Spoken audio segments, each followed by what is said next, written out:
Vamos con las noticias más importantes. Vea esto.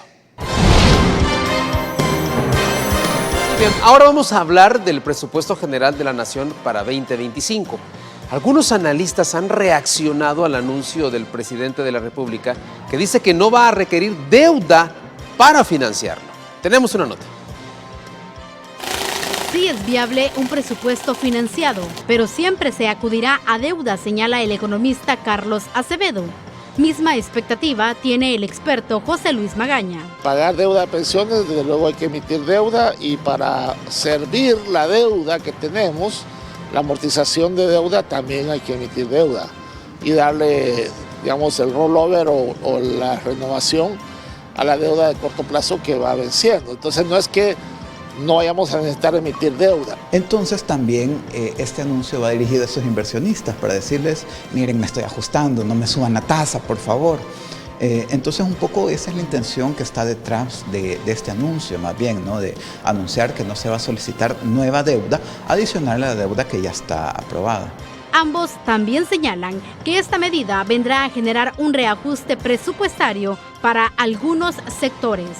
A la educación básica ya se le recortaron 136 millones de dólares para remuneraciones permanentes y se aumentaron 90 millones de dólares para indemnizaciones, ¿no? Entonces, ¿eso qué dice, no? Ya despidos en el sector, en educación, en el sector público.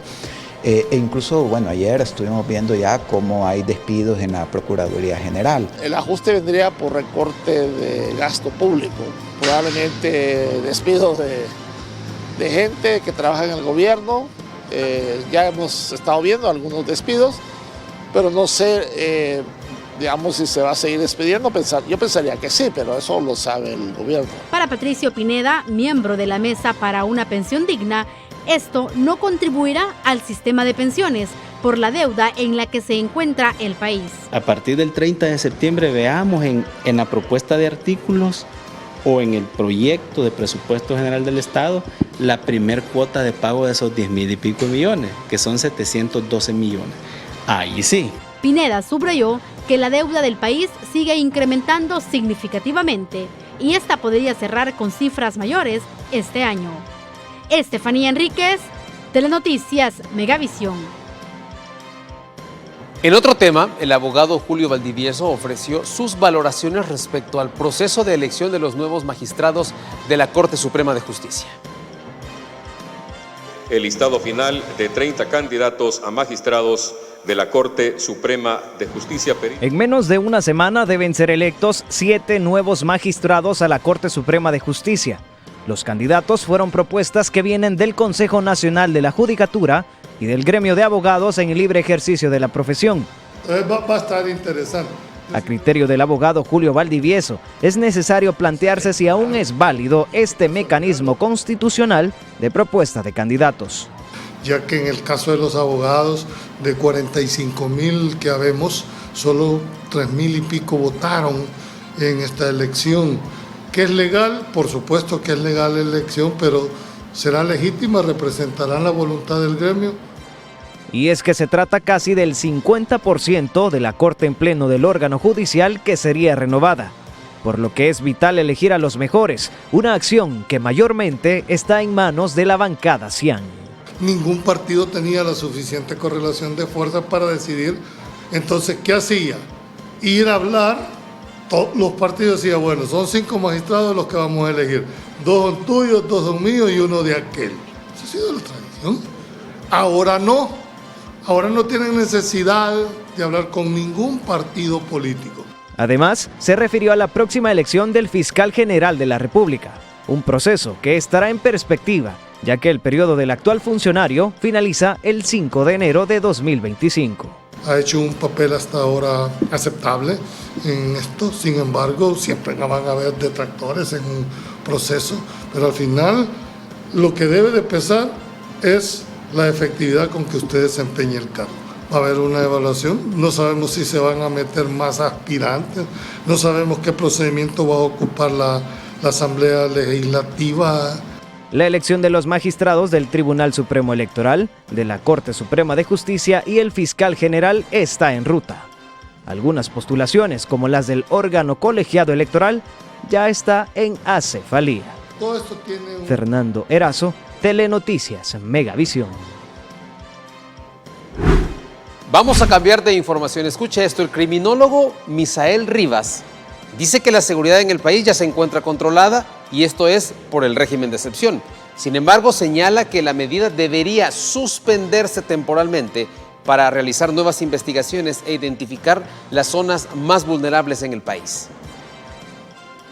Para exactamente hacer el abordaje de esa investigación, a dónde está, pero cuando tienen tiempos restringidos, saben que deben de hacer rápidas las investigaciones y eso va a evitar a que la mutación de los mareros se también avance para poderse fortalecer, así como la de no aprovechamiento, porque también hay gente que fue detenida porque la otra quería, por ejemplo en el mercado, quería el puesto de la fulana, no se lo daban y decía, mire policía, fíjese que la fulana es marera. Lo que pasa es que es bien inteligente y para mientras averiguan si es o no es, se ve en la colada, se ve en el régimen. Ahí. En más noticias, Gerardo Quijada fue capturado por la policía tras recibir una condena de más de 6 años de prisión por el delito de estafa agravada y deberá pagar $929,673 como responsabilidad civil. Según los reportes de las autoridades, en 2008 el imputado acordó arrendar un inmueble propiedad de una sociedad, pero desde 2009 a la fecha no canceló el alquiler. El proceso en contra de Quijada se desarrolla desde 2009, pero no se presentó la lectura del fallo en su contra, por lo que se le consideraba prófugo, pero ya está en manos de la justicia. Uno de los negocios pertenecientes al detenido, que está ubicado en la residencial Santa Elena, ya fue cerrado por las autoridades. Y en otro caso, 40 supuestos pandilleros enfrentaron una vista pública en su contra por los delitos de homicidio agravado, desaparición de personas, privación de libertad y agrupaciones ilícitas. De acuerdo con las investigaciones, estos sujetos operaban en diferentes sectores del distrito de Cojutepeque, en Cuscatlán. Y continúa el juicio en el caso Azocambio, en el que varios exfuncionarios de seguridad son acusados de corrupción. Según la Fiscalía, durante la jornada, un experto en grafotecnia estableció la falsedad de los documentos presentados por uno de los imputados, los cuales justificaban supuestos pagos realizados a empleados de otras instituciones por servicios brindados a las tiendas penitenciarias. Mientras que un perito financiero evidenció que los procesos usaron más de $500,000 para beneficio propio y no en la compra de inmuebles, arrendamiento de locales y compra de vehículos para beneficio de los privados de libertad. ¿Alguna vez se ha preguntado usted si será posible la reinserción de presos en el actual sistema penitenciario? Porfirio Mercado consultó a expertos y familiares de detenidos sobre este tema y nos preparó la siguiente nota.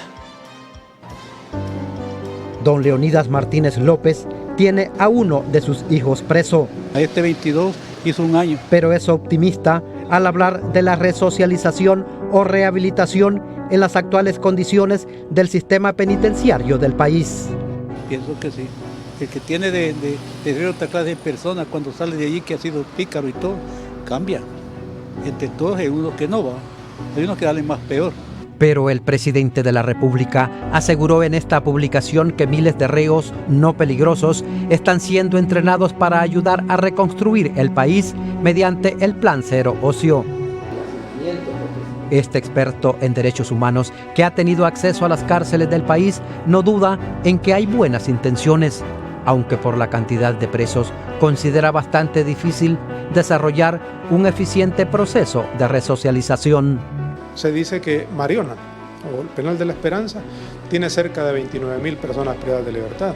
Y Mariona se sabe que no tiene capacidad más que para 5.000 a 6.000 privadas de libertad. Entonces, ¿qué le quiere decir eso? Según el Ministerio de Seguridad, cerca de 80.000 pandilleros han sido detenidos durante el régimen de excepción. Más los presos comunes, la cifra sería superior a los 100.000 internos en el sistema carcelario del país. En cualquier condición, deben hacerse esfuerzos de reinserción. Reinserción y rehabilitación son dos cosas diferentes. La reinserción los están preparando al delincuente común en oficios. Le están terminando de ayudar con su educación y eso llevado a lo que es la rehabilitación, no podemos saber si ellos realmente tienen la capacidad de haberse rehabilitado. Porque una cosa es que yo tenga un oficio para reincorporarme, pero no me he rehabilitado. Son bien diferentes. La falta de contacto con las familias también reducen las posibilidades de una rehabilitación, asume el experto en derechos humanos Saúl Baños. Muchas personas, hombres o mujeres que están guardando prisión, son madres, padres de familia, que tienen hijos e hijas pequeños y que también tienen derecho de tener un contacto, aún en esas condiciones, con su padre y madre. Porque de ahí estaríamos hablando de que habría un proceso de resocialización integral.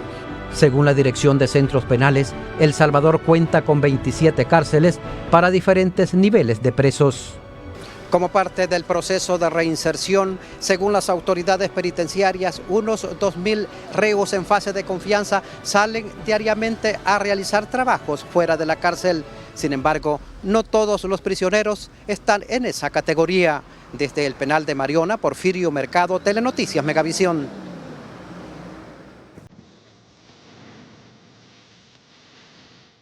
Así es, El Salvador.